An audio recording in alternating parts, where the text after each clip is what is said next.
ಭಾರತದ ಎಲ್ಲಾ ಪ್ರಜೆಗಳಿಗೆ ಸಾಮಾಜಿಕ ಆರ್ಥಿಕ ಮತ್ತು ರಾಜಕೀಯ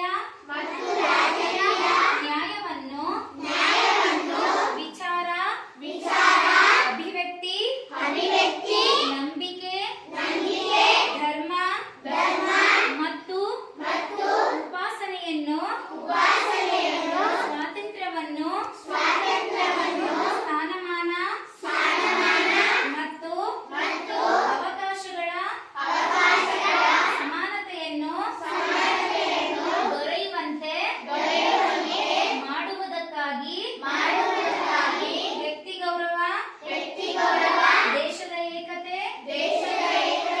ಮತ್ತು ಸಮಗ್ರತೆಗಾಗಿ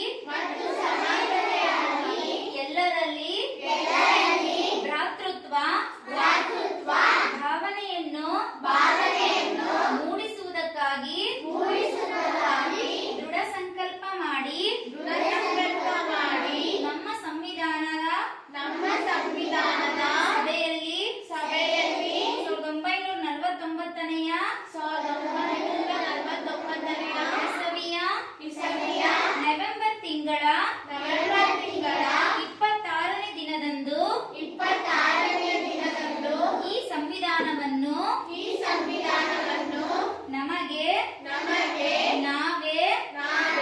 ಅರ್ಪಿಸಿಕೊಂಡು ಅಂಗೀಕರಿಸಿ ಶಾಸನವಾಗಿ